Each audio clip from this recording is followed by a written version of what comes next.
uso de um omeprazol, né, era muito mais frequente. Então, só deixa eu ver aqui que deu uma travada aqui. Olha, gente, vou esperar um pouquinho aqui, que agora foi. Então, pensar que por imaturidade desse trato gastrointestinal do bebê, cerca de 90% dos bebês até o 6º mês de vida vão ter algum grau de refluxo gastroesofágico, seja o refluxo oculto, ou seja, um refluxo clínico aí com regurgitação e vômito, né? Como 20 a 30% dos bebês entre 2 semanas de vida e 5 meses de vida cólica, 10 a 20% dos bebês vão ter uma imaturidade, uma dificuldade de eliminação de gases e fezes, vão ter disquesia, e assim como 10% dos bebês, desde os primeiros dias de vida, pode ter constipação funcional. Se você tem aí uma imaturidade desse trato gastrointestinal, que à medida que o bebê vai ficando mais velho, a maioria desses bebês vão se resolvendo, né? Então, por essa imaturidade de trato gastrointestinal, o bebê que vai ter muito refluxo, o bebê que vai ter muita cólica, vai ter dificuldade de fazer cocô, e ainda uma imaturidade do sistema imunológico, do sistema GALT, que vai ocasionar as crianças que têm mais índice de alergia alimentar. Além disso, estou só falando um pouco mais devagar aqui, gente, porque está passando um pouco mais devagar os slides aqui, tá? Estou tentando passar.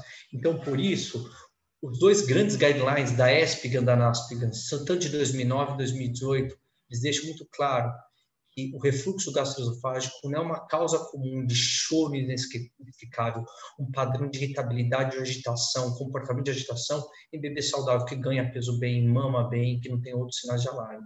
Então, o refluxo faz parte da vida desse bebê pequeno. A gente só tem que identificar qual paciente que tem sinais de alarme, qual paciente nessa faixa etária que é o paciente com a doença do refluxo gastroesofágico.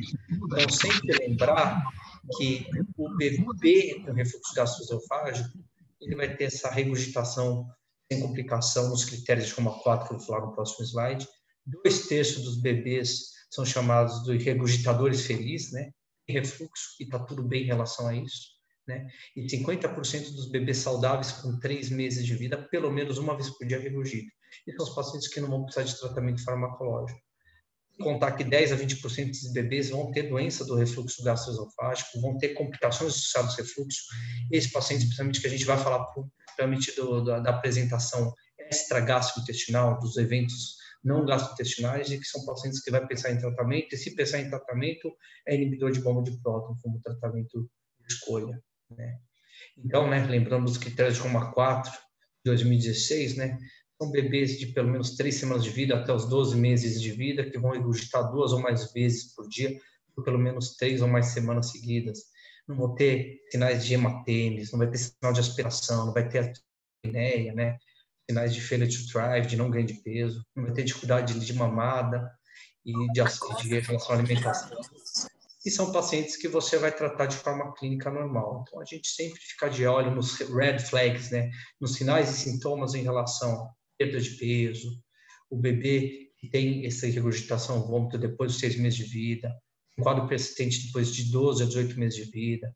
Tem umas características, né? Esse vômito persistente em bebê pequeno, você pensar, por exemplo, em estenose hipertrófica do piloro, vai ter sangue na célula associada para pensar numa alergia alimentar em lactente jovem. Então, pacientes com abdômen distensão abdominal, vômito bilioso, para pensar em uma criança, por exemplo, ter um volvo intestinal, uma malformação de trato gastrointestinal, pensar no quadro cirúrgico.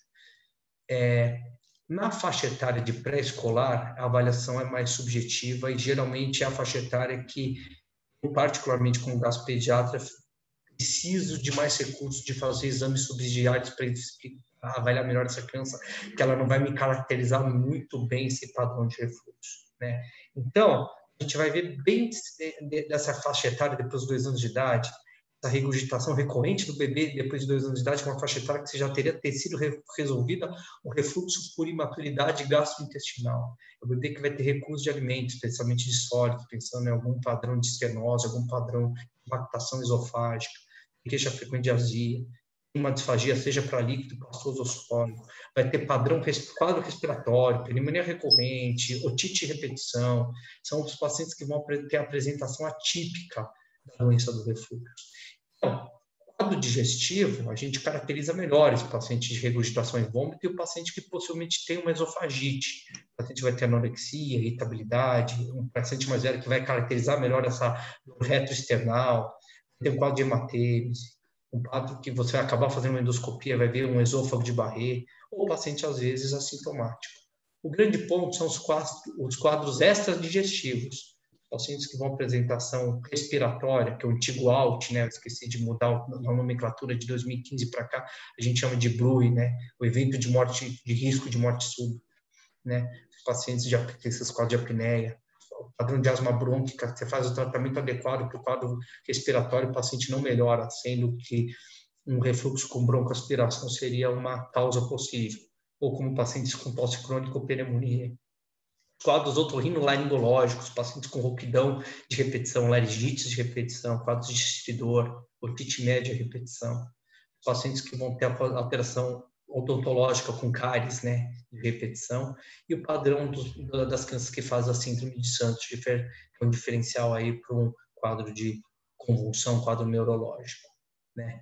Então, a gente tem sempre muita atenção e uma necessidade de diagnóstico correto nos quadros extratípicos, que são as manifestações gastroesofágicas, extradigestivas, né, que a gente chama das manifestações mais atípicas.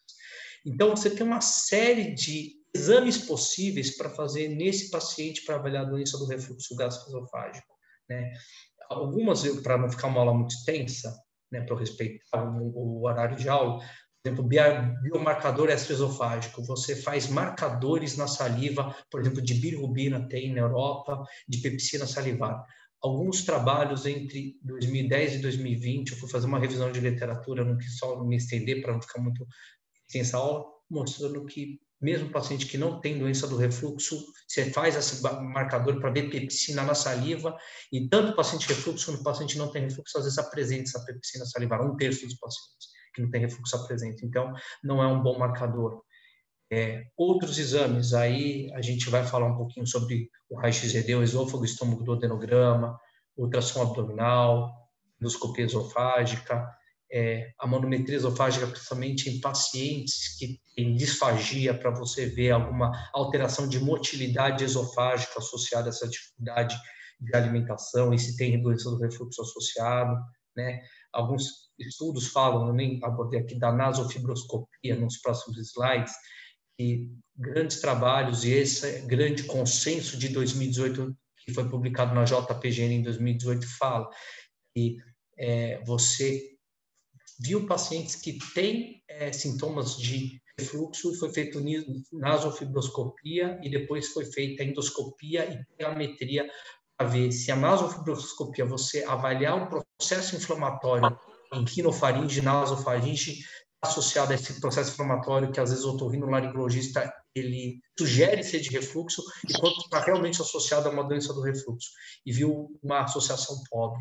Também não é um exame que a gente vê muito quando a gente vê os laudos dos otorrinolaringologistas da nasofibroscopia, vê um processo inflamatório em rinofaringe associando a doença de refluxo, e a gente vai investigar melhor com outros exames e não vê essa associação típica, né? E o teste terapêutico IBP, que é muito feito em crianças mais velhas, que nem no adulto, para ver se o paciente com sintomas de refluxo, principalmente de pirose retroesternal e dor epigástrica, tem melhora com o uso de inibidor de bomba de próton.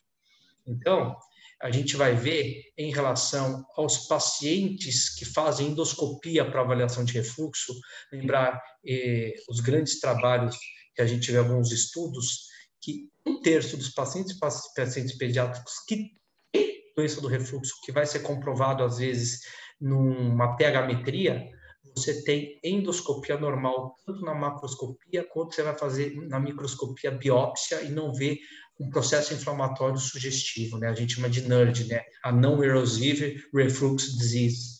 Tá? Então, a endoscopia, claro, um paciente com quadro clínico muito exacerbado, você precisa fazer um diagnóstico, você vai ver a macroscopia e principalmente sempre fazer biópsia na microscopia, mas tem pacientes que a endoscopia em si sozinha, ela não, se ela vier normal, você não pode jurar por Deus que o paciente não tem uma doença do refluxo, tá? A gente usa muito a endoscopia, a ultrassom, exatamente para ver piloro, para estenose hipertrófica do piloro, assim no raio-x-ED, no exame de imagem também, de contraste de bário, também é um exame que a gente utiliza em alguns casos. O ultrassom, ele ajuda a fazer avaliação. Tem alguns ultrassonografistas que conseguem ver até o gastroparesia, o esvaziamento gástrico mais identificado também. Tá? E também alguns ultrassonografistas, eles também têm alguns trabalhos que falam em relação a ver esse refluxo durante o exame do ultrassom. Também, mas não tem tanto impacto aí para você solicitar o exame, né? E a gente usa muito o exame de imagem, no dia a dia a gente usa muito, né? Eu, no contato com vocês no dia a dia, principalmente na enfermaria, no UTI, a gente usa muito contraste, os exames constatados, para ver algum processo de malformação, de algum processo de volvo intestinal, de atresia de membrana antral no estômago, algumas malformações, sinal de dupla bolha, algum sinal em relação tanto estenose hipertrófica de piloro como estreitamento duodenal e alguma malformação também em relação ao volvo intestinal. Então, são exames, o exame de imagem, o raio-x-ED, somente para você excluir que o paciente tem um quadro obstrutivo, suboclusivo, cirúrgico, é um exame que a gente tem um instrumento no dia a dia muito importante e a gente usa depois, com muita intensidade, com muita frequência.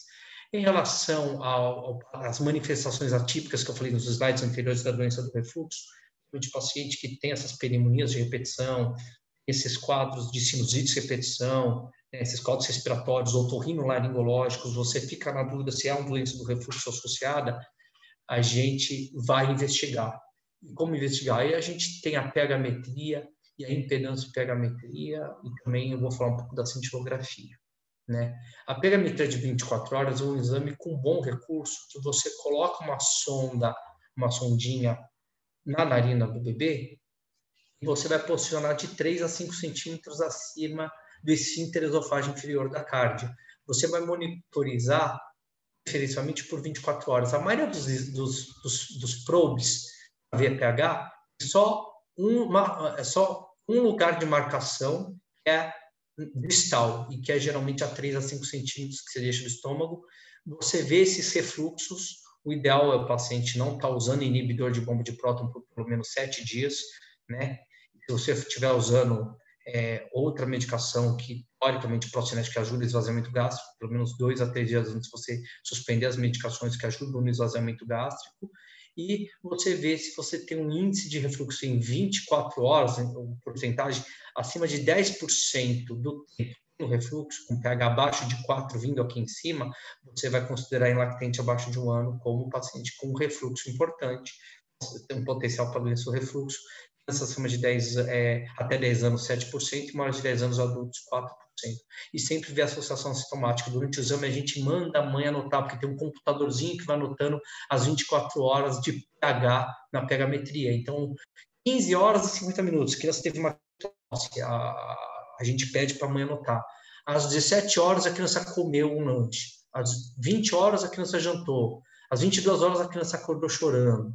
E a gente vai ver se tem associação sintomática dos crises de choro, crises de tosse, apneia, se a criança teve uma apneia, um lactente jovem, né? Se tem associação sintomática com esse padrão de índice de refluxo mais baixo. Então, aqui, por exemplo, um exemplo, você faz um raio-x de tórax depois de fazer, você passar a sonda para ver se está posicionado exatamente a 3 a 5 centímetros, você define dependendo do tamanho da criança, da idade da criança, do esfíncter esofágico inferior do estômago para você fazer uma medição. É um computadorzinho que está aqui e fica durante 24 horas marcando o pH. Aqui eu deixei um exemplo de um exame, né? Aqui, por exemplo, que a gente deixa a 3 centímetros, e a distância do canal distal que a gente deixa aí depende aí da faixa etária que a gente vai deixar a sonda. E depois, além disso, por exemplo, esse é o exame normal, o exame de uma criança real que a gente fez o exame, Aqui, ó, tá vendo? Às 16, um pouco depois das 16h30, teve um evento de refluxo rápido. Teve depois outro refluxo com pH abaixo de 4, aqui perto das 17 horas. Às 18 horas, teve 2 aqui. Aqui, perto das 19 horas, teve um refluxo mais importante. Só que durante 24 horas, só 0,6% do tempo teve refluxo. Você caracteriza essa criança com refluxos esporádicos dentro de um padrão normal que qualquer outra pessoa poderia ter, uma criança da faixa etária. Aqui, a gente vê outra criança com um padrão de refluxo com pH abaixo de 4, a quantos eventos de refluxo. Aqui, por exemplo, um pouquinho depois da meia-noite, você vê que a criança fica aqui praticamente, sem exagero, meia hora tendo refluxo sem parar, refluxo ácido, pH abaixo de 4. A hora do refluxo prolongado até 1 da manhã, vai até quase 2 da manhã, quase 1 hora. Então, essa criança teve 15,6% de refluxo, se eu não me engano, era um lactente abaixo de 1 ano de idade. Então, a gente caracterizou e tinha sintomas. Nesse momento, a criança anota, a mãe acorda chorando de madrugada, e a mãe fala que esse choro, e ela viu que às vezes acabava regurgitando. Então, a gente acaba caracterizando melhor esse padrão de refluxo, e principalmente com a manifestação sintomática. E a gente faz sempre essa avaliação do índice de refluxo e essa ação sintomática entre os refluxos e os sintomas relatados pela família. Então, a impedância pegametria é um exame superior à pegametria. Por quê? Porque você vai ver o sensor não só no esôfago distal, próximo do estômago, você vai ver durante todo o esôfago, você tem avaliações de vários sensores. Então, você vê o refluxo que chega no esôfago distal, mas você vê o refluxo que chega no esôfago mais proximal. Então, você detecta na pegametria só o refluxo ácido. Na impedância pegametria, por exemplo, superior, você vê os refluxos ácidos e alcalinos. Então, independente da criança estar usando, está usando inibidor de bomba de próton, vai mascarar os refluxos ácidos na pegametria. Você faz a impedância pegametria, você pega tanto os refluxos ácidos quanto os refluxos alcalinos. Tá? E, então, ele é um exame superior, só que tem muitos... A pegametria já é um exame que não tem tanto serviço, você não consegue pedir com tanta facilidade. A impedância pegametria, menos ainda, mas é um exame gold standard. É um exame que você vê os refluxos tanto no esôfago distal quanto no esôfago proximal. E você vê tanto os refluxos ácidos quanto não ácidos. Então, é um exame mais interessante de ser feito quando você tem a possibilidade de fazer ele, porque você vê o refluxo, tantos refluxos. Um paciente que tem como queixa clínica tosse crônica de repetição e você vê exatamente o paciente que fica tendo refluxo, que fica chegando até o terço proximal do esôfago, a mãe fala, teve crise de tosse. E a gente vê no exame exatamente as crises de tosse que teve lá às 15 horas, às 16h30, às 10 da manhã, associado com esses refluxos, seja ácidos ou não ácidos. Tá? A cintilografia, a pesquisa de aspiração pulmonar, nós, gastropediatras, a gente pede muito pouco em situações muito específicas, porque tem uma sensibilidade muito baixa, entre 15% e 60%, e tem uma especificidade melhor em relação à pegametria. Tá? Teoricamente, você detecta a aspiração até após 24 horas de aspiração. Você vê uma velocidade de esvaziamento gástrico, mas o fato de ver refluxo durante a cintilografia, eu falei nos slides anteriores, refluxo é uma coisa que faz parte da vida do ser humano. Praticamente 100% das pessoas, se eu fizer o exame em mim, em qualquer um de vocês, amanhã, vocês vão ter refluxos durante o dia. Vão ter 20 ou 30, 40 episódios, mas dentro de um padrão normal. Refluxo gastroesofágico fisiológico, não uma doença de refluxo.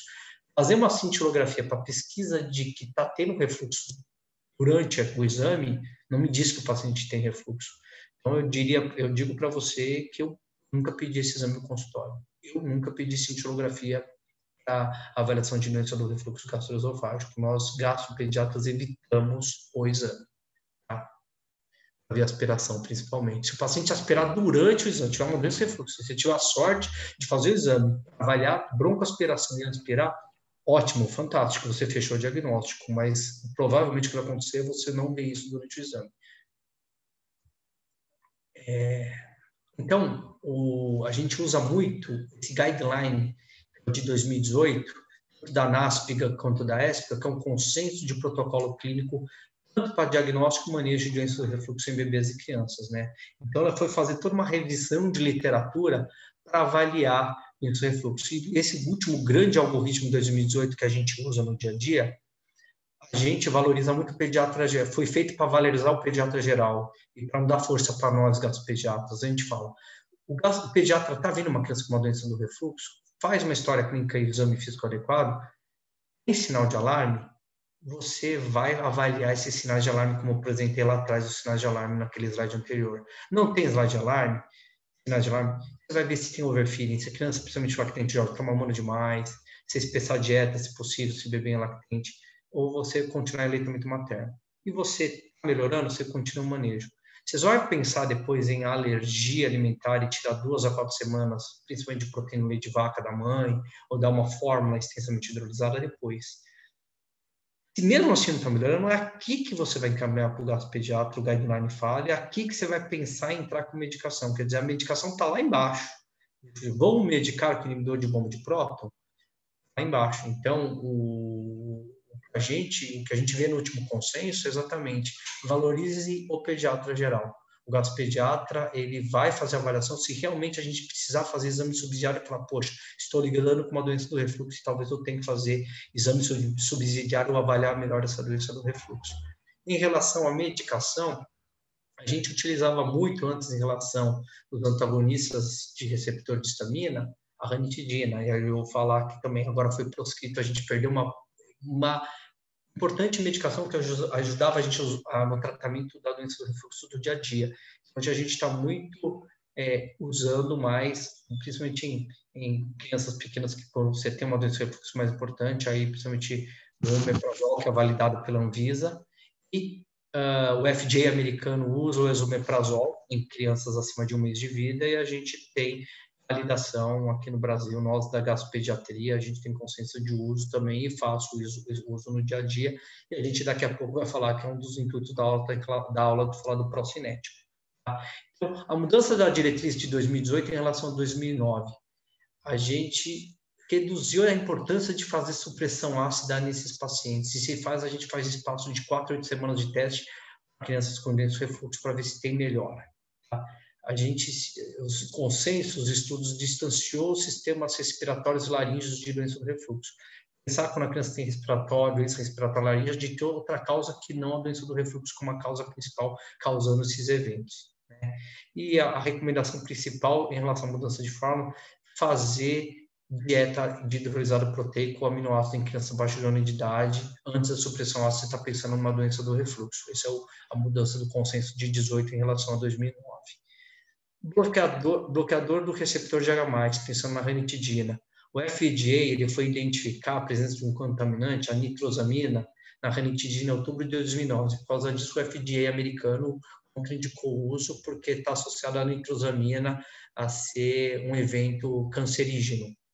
A Anvisa, em estudos em março de 2020, achou o mesmo contaminante na ranitidina aqui brasileira. Então, desde março de 2020 está fora de circulação ranitidina. A gente perdeu um bloqueador de receptor de H+, que ajudava bem a gente no tratamento do refluxo. Né? Então, hoje em dia, os trabalhos, muito bons trabalhos, mostram que em crianças que choram muito, têm irritabilidade, o inibidor de bomba de próton não vê essa associação de choro e irritabilidade sendo do refluxo. Então, esses trabalhos estão mostrando que fazer, por exemplo, omeprazol, tem com lansoprazol, tem com esomeprazol também, e placebo não viu melhor nessa criança que tem muita irritabilidade, principalmente abaixo de 1 ano de idade. Falando para, se você está pensando nessa criança com doença de refluxo, teria que realmente fazer exames subsidiários, como as várias possibilidades de exame subsidiários nos slides anteriores, antes de você tratar, entre aspas, no discurso, fazer um tratamento terapêutico empírico da doença do refluxo gastroesofágico. Aos trabalhos em relação a procinéticos, ele aumenta a tônus do esfíncter esofágico inferior, então, teoricamente, você melhoraria o esfíncter esofágico inferior e melhoraria esses eventos de refluxo esôfago. Melhoraria, eu até coloquei o termo errado, que eu coloquei esvaziamento esofágico, não, clareamento esofágico, a motilidade esofágica fica melhor. Você tem um peristaltismo esofágico mais associado melhor com o uso de procinético e também melhoraria o esvaziamento gástrico. Né? Só que os estudos revisores não estão vendo benefícios do uso de procinético para a doença do refluxo, esse grande guideline de 2018. Então, por exemplo, os guidelines, eles falam, por exemplo, principalmente da domperidona, que talvez é o procinético que a gente mais usa para refluxo, e não viu melhor na redução dos eventos de regurgitação e vômito e outros sinais e sintomas em bebês pequenos e crianças mais velhas em relação a refluxo gastroesofágico em relação a placebo. Então, eles não colocam a domperidona como um tratamento de primeira linha inicial, e também a metoclopramida, que seria outro procinético muito utilizado, também não colocaria como ele uma possibilidade. A gente usa também, às vezes, além em relação de medicação procinética, muito eritromicina, né, para ajudar no esvaziamento gástrico. E ele também fala, não seria a primeira linha de tratamento. Você, possivelmente, tem uma doença de refluxo, tentar tratar com inibidor de bomba de próton primeiro, a gente não tendo melhora e você identificando melhor, você tem possibilidade de diagnóstico, fazer exames subsidiários para caracterizar melhor essa doença do refluxo, com exames que eu coloquei lá atrás, dependendo das características do refluxo, aí você poderia ir para a medicação. Vários trabalhos, e você viu que tem alguns deles mais antigos, porque não tem muita, eu fui procurar e não tem muita coisa nova falando. Trabalhos dos últimos 10 anos para falar em relação à domperidona, em relação à cisaprida e em relação à metoclopramida. Lembrar que a cisaprida, por causa do alargamento do QT, até a década de 90 era muito utilizado, depois daí para frente você parou o uso de cisaprida, ainda alguns trabalhos, principalmente norte-americanos, colocam alguns grupos que ainda fazem uso de cisaprida em alguns casos de refluxo muito grave em crianças, aí você acha alguns trabalhos em relação à cisaprida, mas a gente acha mais mesmo metoclopramida e domperidona, e os estudos de revisão sistemática dos estudos clínicos standardizados vem o seguinte: evidência de alguns pacientes que têm melhora, paciente placebo, estudo duplo cego e domperidona, tem melhora padrão de doença do refluxo, mas eles sempre, os trabalhos de revisão mostram algumas inconsistências, né?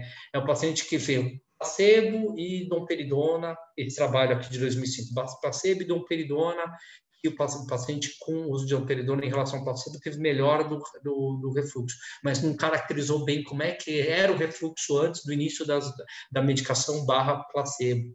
Então, tem algumas questões aí de construção dos estudos que eles colocam, que precisa de mais estudos para você embar melhor ou colocar melhor o procinético como uma possibilidade de uso desses pacientes com doença de refluxo. Mas é a minha pergunta que eu faço, né? Uma coisa é a gente ver os estudos, uma coisa é a gente interpretar e usar isso no nosso dia a dia, né?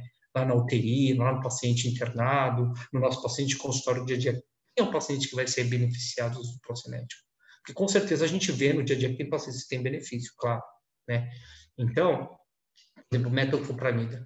Alguns trabalhos, esses trabalhos que eu achei, tem trabalho antigo, né? Um trabalho de 1989, você vê que não tem coisa muito nova em relação a esses estudos. Eu fui ver a revisão da literatura, eu fui rever o Guideline 2018 da NASP e da ESP e NASP, eles usam esses mesmos trabalhos lá de trás, quer dizer, não tem nada muito novo, realmente, que fale diferente do que a gente já viu nesses trabalhos, que às vezes alguns estudos vinham pacientes em relação ao placebo tinham melhora dos sintomas de regurgitação, mas não tem estudos que sustente que a medicação realmente ela é válida o uso desse procinético, né? E muitos trabalhos, né? Você viu, tem trabalho aqui de 94, né? Com o uso de domperidona em relação ao placebo duplo cego. Alguns trabalhos vê que tem melhoras nos sintomas de doença do refluxo, mas pacientes que depois fizeram pagametria, tem índice de refluxo parecido. Pacientes que fizeram endoscopia e que tinham um padrão de esofagite macroscópica parecido. Então, sempre tem algum porém nesses estudos em relação a clinicamente melhorou, mas ainda tem algumas alterações de exame. Ou o contrário, tem ainda exames que mostram que o paciente ainda tem um refluxo importante, clinicamente melhoraram ou contrário. Então, é complicado. E, o uso do procinético ainda, em relação aos estudos, não vê ainda claramente que para o refluxo ele vai ter benefício. E também tem um estudo do cego de baclofeno e placebo com 30 crianças com doença do refluxo, de doença de difícil controle, né? E era pacientes neuropatas, foi feita manometria esofágica nesses pacientes, pegametria e teste no ar expirado para ver esvaziamento intestinal, para ver se tem um trânsito intestinal mais identificado, evidenciar melhor o refluxo. Esse trabalho viu melhora, mas ele é um trabalho único que viu, em 2014. Né? Então, por exemplo, o baclofeno é uma medicação que talvez a gente vai ter que ver melhores estudos para ver ele com uma possibilidade de procinético. Então, o grande ponto é o seguinte, né?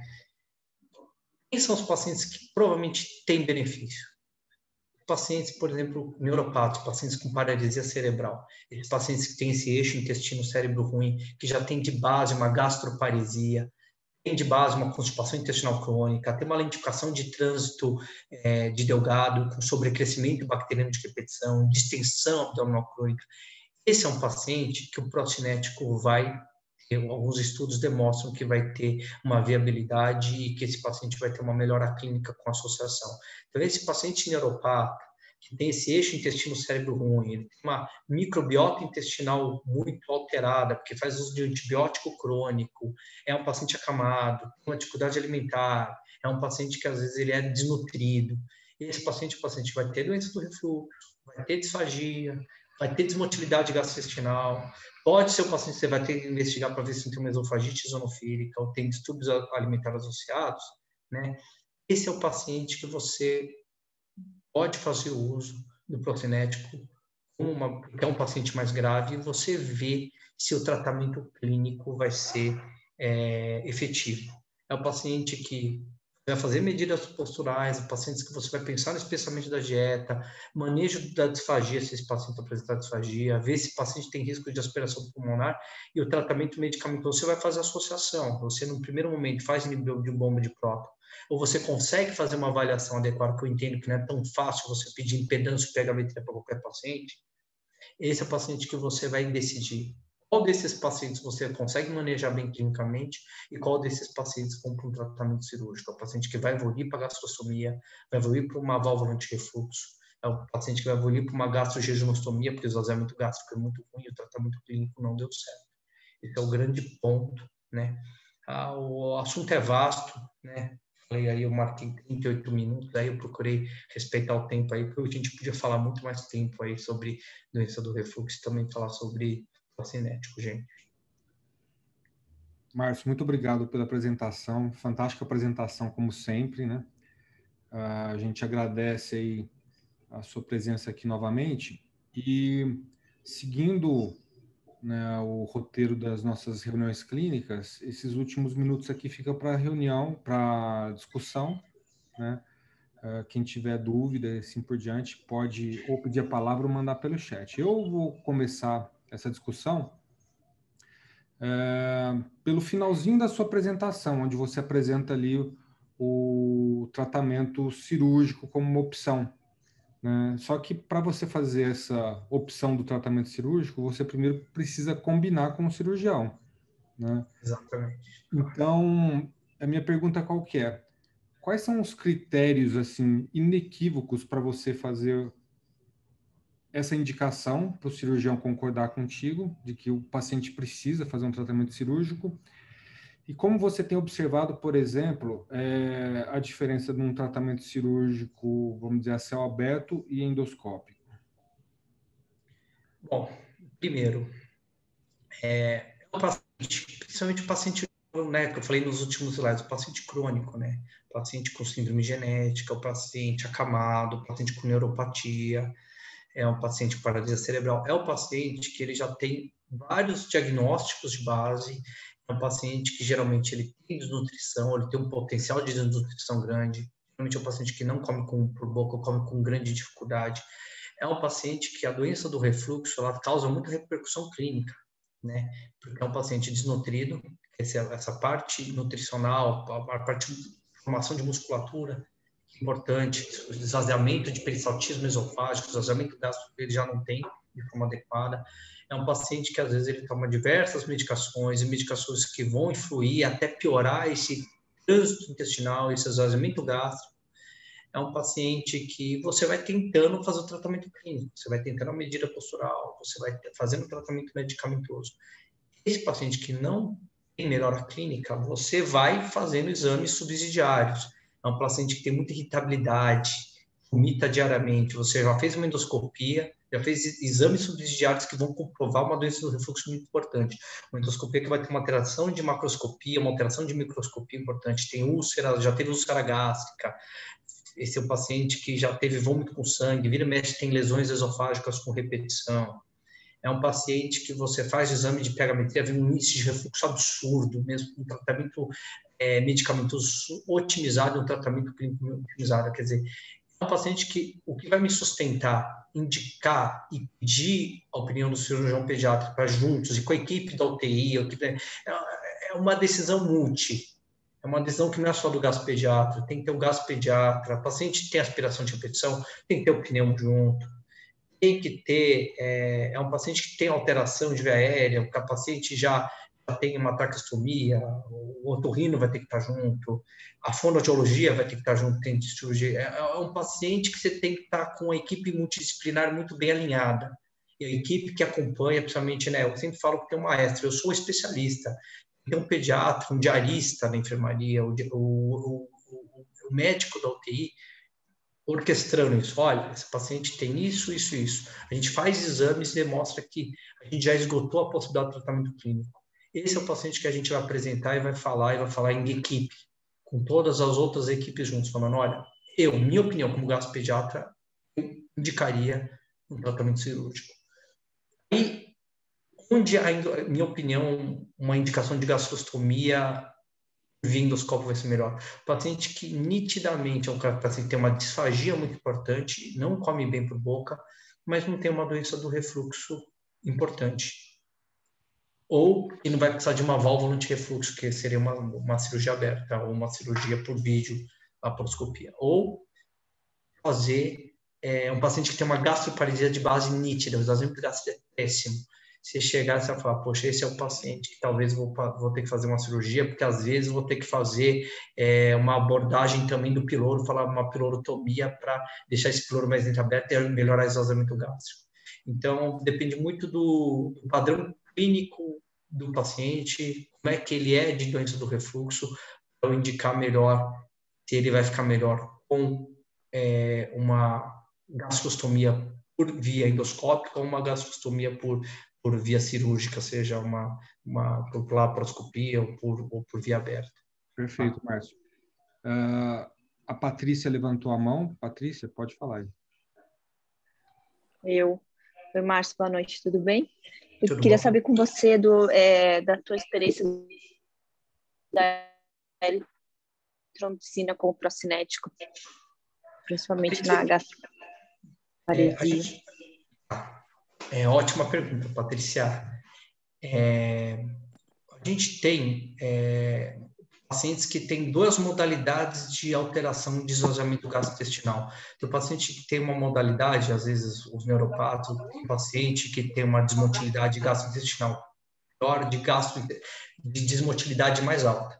O paciente tem uma gastroparesia importante e, às vezes, uma lentificação de trânsito delgado. Esse paciente, ele se beneficiaria mais da eritromicina como procinético, porque ele tem uma ação melhor de esvaziamento no estômago. Por exemplo, o clavulanato, da amoxicilina clavulanato, ele ajuda muito nessas desmotilidades mais distais. Então, o paciente que tem até uma gastroparesia mais leve, mas tem um padrão de constipação intestinal crônica muito mais difícil, é o paciente que eu vou optar para ir, por exemplo, com amoxicilina com clavulanato. Paciente que tem um padrão de mais gastroparesia, pensando numa ação procinética mais efetiva, o eritromicina lá funciona melhor. No dia a dia, eu começo com a medicação de apresentação mais fácil no dia a dia nosso, na enfermaria, no TI, que é um peridona. O paciente que não tem resposta, e aí depois, geralmente, eu vou para a eritromicina. Eu tenho muitos pacientes com gastroparesia, né? Principalmente os pacientes com paralisia cerebral que têm uma resposta boa com a eritromicina. Os muito graves não vão ter resposta a praticamente nada, mas esses são os pacientes que a gente vai ter o carinho e a atenção para conversar melhor com as equipes e indicar um tratamento cirúrgico. Perfeito, Márcio. O Gustavo tem também uma pergunta para fazer. Gustavo? Colete. Boa noite. Ô, Márcio, parabéns aí pela palestra, sensacional. E é um tema polêmico, né? Porque em consultório as mães sempre exigem aí esse remedinho, né? Anti-refluxo. Mas, ô, Márcio, eu tenho duas perguntas. A primeira é, eu vi que você colocou um quadrinho aí dos inibidores. O áudio, o Gustavo, o áudio. Opa, tá ouvindo agora? Tô, beleza. Isso. Você tinha colocado aí um quadrinho dos inibidores da bomba de prótons e o omeprazol, a dose chega até 4 miligramas por quilo. Esse é o consenso da NASP e da ESP. Estou abrindo aqui de novo aqui, tá? Isso, esse aí. Abrindo aqui o consenso da NASP e da ESP. Eu vou falar seguro. o que está preconizado por que a gente vê na maioria das publicações. Tanto o esomeprazol, eu estou falando Anvisa, vou pensar no Brasil, omeprazol, crianças acima de 1 mês de vida, omeprazol em dose de 1 a 3,3 miligramas por quilo dia. Aqui no Brasil, às vezes além do omeprazol, a gente gosta de ter uma segunda alternativa. Uma alternativa boa que a gente tem é o esomeprazol.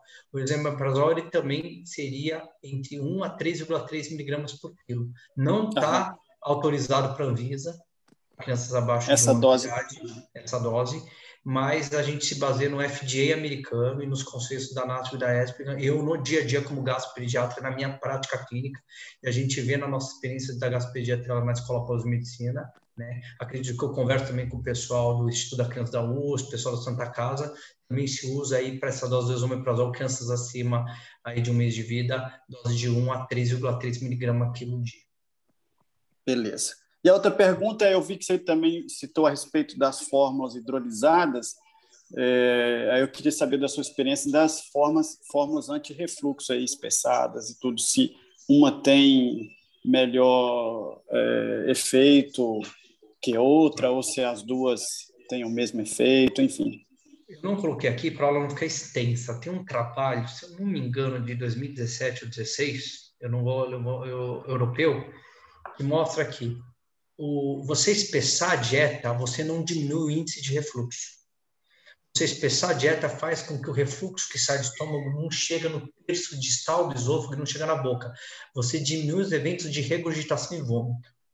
Então, aquele bebê que regurgita demais, e você vai vendo, principalmente paciente consultório, que não está ganhando peso, e que regurgita pra caramba, e já não está no aleitamento materno exclusivo, esse cara vai se beneficiar da forma espessada. Mas a forma espessada, ela não diminui os eventos de refluxo. Os trabalhos, os 2, 3 bons trabalhos demonstram que o paciente continua tendo um índice de refluxo importante. O paciente que você pegou esse paciente que fez forma espessada e foi fazer uma gametria, impedância, magnometria. Um dos trabalhos vai dar positivo. Ele vai ter um refluxo importante, mas ele não exterioriza.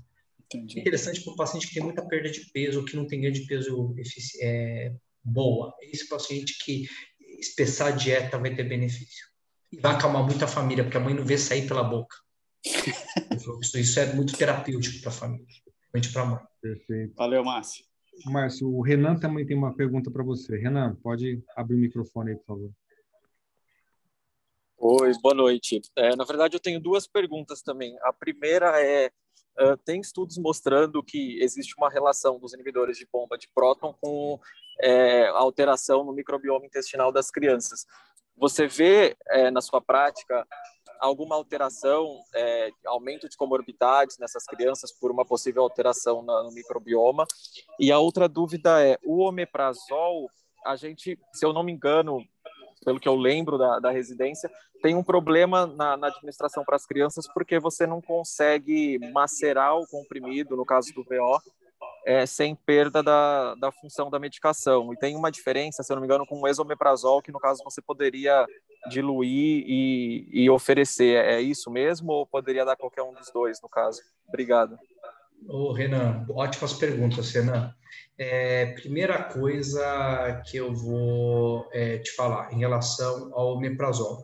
O omeprazol ele vem em microgrânulos. Se você abrir, você vê o Losec Maps, depois pegar um omeprazol de adulto e abrir, são macrogrânulos. Esse grânulo ele faz com que a medicação ela passe intacta pelo ácido clorídrico pH2 do estômago e chegue viável para fazer absorção no delgado, né?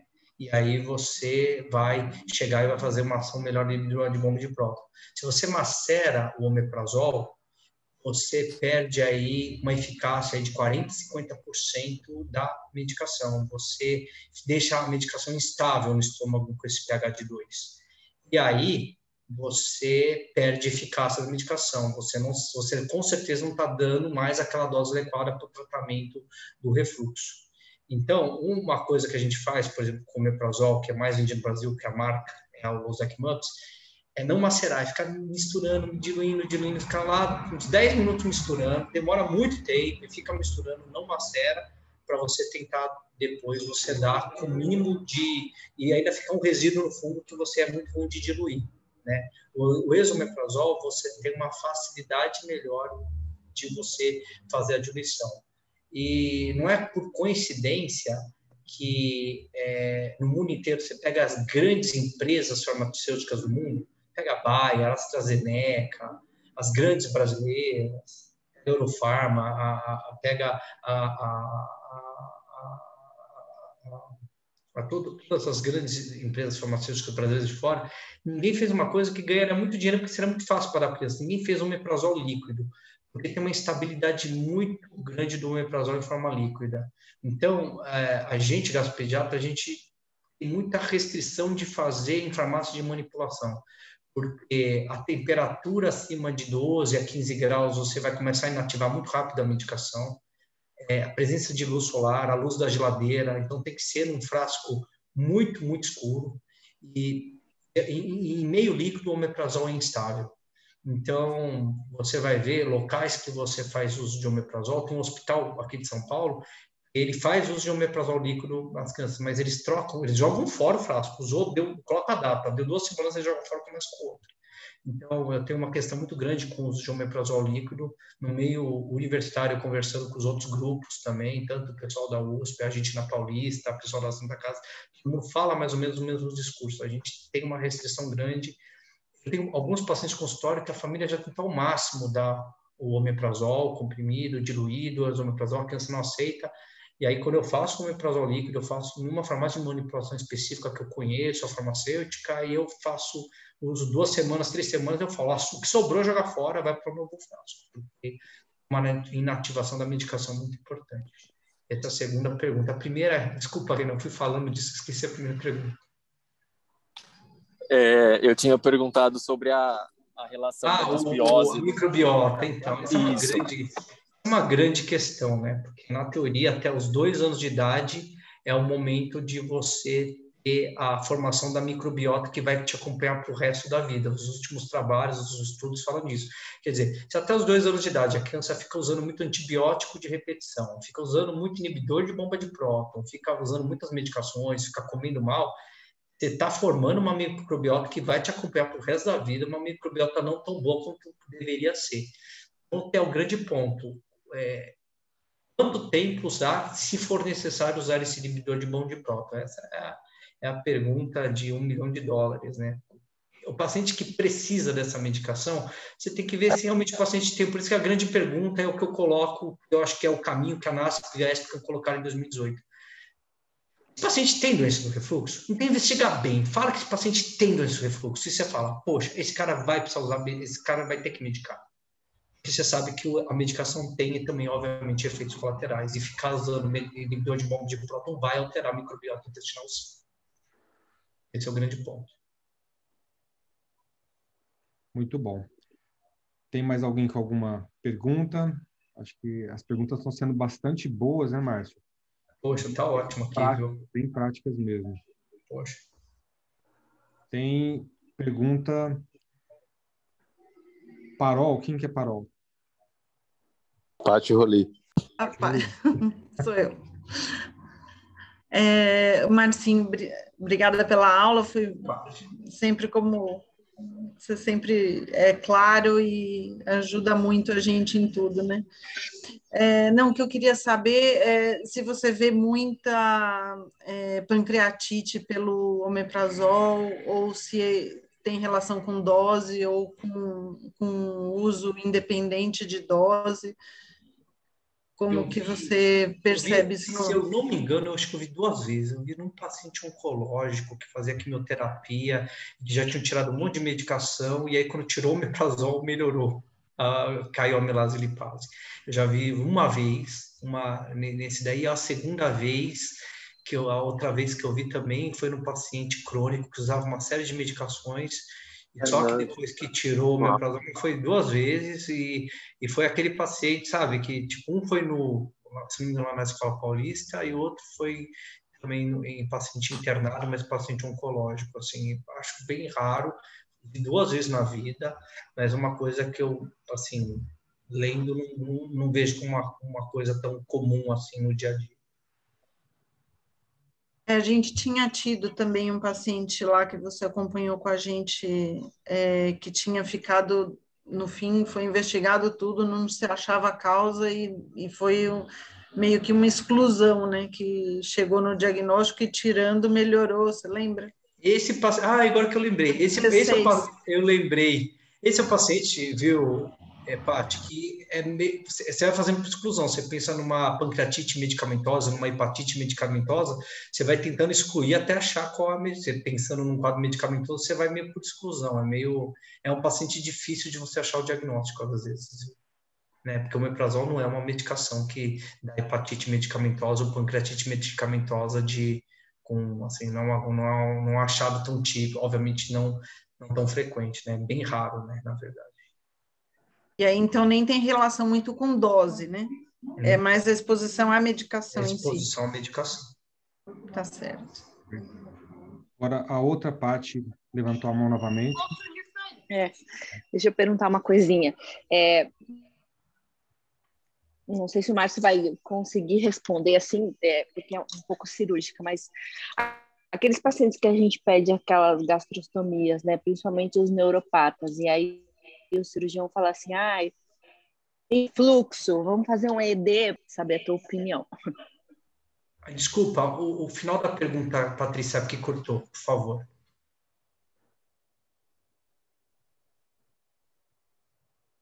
Aqueles neuropatas, né, que a gente pede a gastro e aí tem refluxo, vamos fazer um ED para ver se vai fazer válvula, se não vai fazer válvula. Você acha que o ED é um exame que realmente vai funcionar nesses casos, ou essa indicação aí, eu sei que tem muito cirurgião que faz, cirurgião que não faz? É aquela coisa que eu coloquei no começo da aula, Patrícia, refluxo todos nós temos, nós seres humanos, né? Refluxo é uma coisa que faz parte do nosso funcionamento. A gente não foi feito para o nosso esfíncter esofágico inferior ficar 100% do tempo fechado, e se eu fizer um exame, por exemplo, de impedância e pegametria para ver refluxo ácido não ácido em você e em mim, a gente vai ter, durante o dia, alguns eventos de refluxo.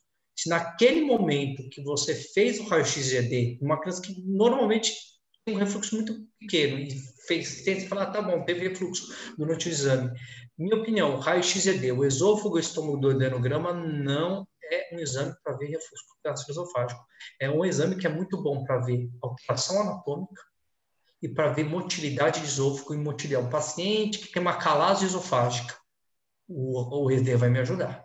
O paciente que tem uma gastroparesia muito importante, que muito tempo depois, meia hora, uma hora, você vê que tem uma distensão gástrica importante. Esse pode ser um exame que vai me ajudar. Mas é um exame que não vai me ajudar a ver refluxo. Ter refluxo durante o raio-x-GD não me diz muita coisa. Perfeito. Márcio, eu gostaria de agradecer novamente aqui a sua disponibilidade, o seu tempo.